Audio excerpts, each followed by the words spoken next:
Good morning. Welcome back into Wake Up America. I'm Rob Finnerty. We are wrapping up UN Week here in New York, and joining us now, a very special guest, the President of Serbia, Aleksandar Vučić. Mr. President, good morning. It is great to have you with us. Rick Grinnell also back with us. Pleasure to have you in studio this morning. Good morning. Pleasure's all mine. Mr. President, tensions have been on the increase between Kosovo and Serbia for a long time. Kosovo, of course, a name that a lot of Americans will recognize from the the Clinton years in the 1990s. Can you take us through what's going on? I'll do my best to be as brief as it is possible. Yeah. And to be even as much objective as it is possible.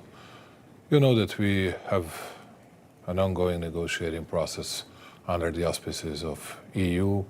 Previously, we had some good attempts made by Trump administration, particularly when we were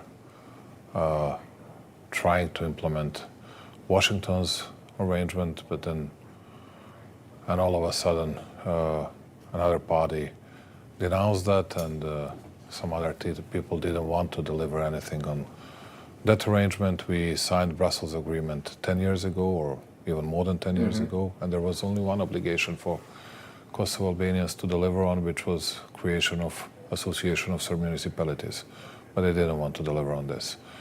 Now I'm very much afraid of the escalating measures that were taken by Albin Kurti in recent times, and I'm afraid that he's gonna repeat it tomorrow, day after tomorrow, every single day.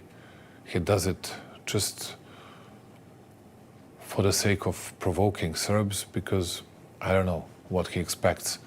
And I saw even that State Secretary Antony Blinken reacted. I saw that European Union reacted, but it was not done, dare to say, in a strong way to persuade, to convince Kurti to stop with these kind of provocations. Do you think they need to be more forceful? I believe that they need to, at least it's better to say, we would like to see very clear signal from the US administration and European Union. But from time to time, dare to say, we have an expression even in Serbian, which is both-sidism.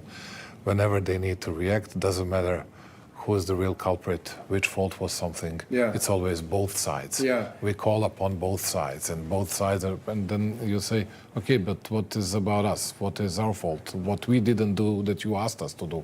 Then, well, but we need to address both sides, and that's it. When you have this kind of bureaucratic vocabulary, then you don't know how to deal with this, and that's becoming the real issue. Yeah. Mr. President, so you mentioned the leader in Kosovo. Critics say that he is the one who started this issue, these problems. He's come under criticism now from NATO, from the European Union, from the State Department here in the U.S. This week, EU policy said that both Kosovo and Serbia are risking their relationship with the European Union as a result of this crisis. How do you respond to the concerns of the international community? Just for you to know, we had 7 days ago, we had a session of dialogue process in Brussels. Yep. And they put in front of Serbia let's say five demands, requests, conditions. And we responded positively on each of these demands. 100%. Kurti had only one question, whether he was going to create Association of Serbian Municipalities, which is his long-lasting obligation. He did not respond positively.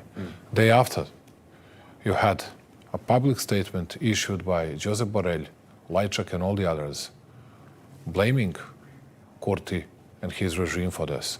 But after that, we came to this both-sidism, you know, because we call upon both sides and that. We did nothing wrong. I've said to you before in private that it's really important that as you go to big multilateral meetings like UN Week or Davos, it seems like everybody comes to you to talk about this problem with Serbia and Kosovo. Wouldn't it be so much better if you were able to talk about the growing, amazing economy of Serbia and to get this issue out of the way?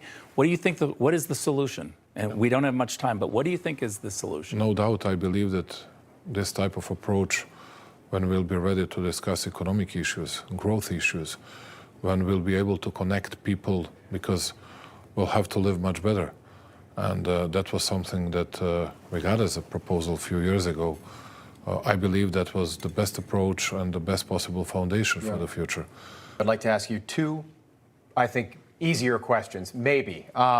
Would the people of Serbia and the people of the international community embrace another Trump presidency if that were to happen?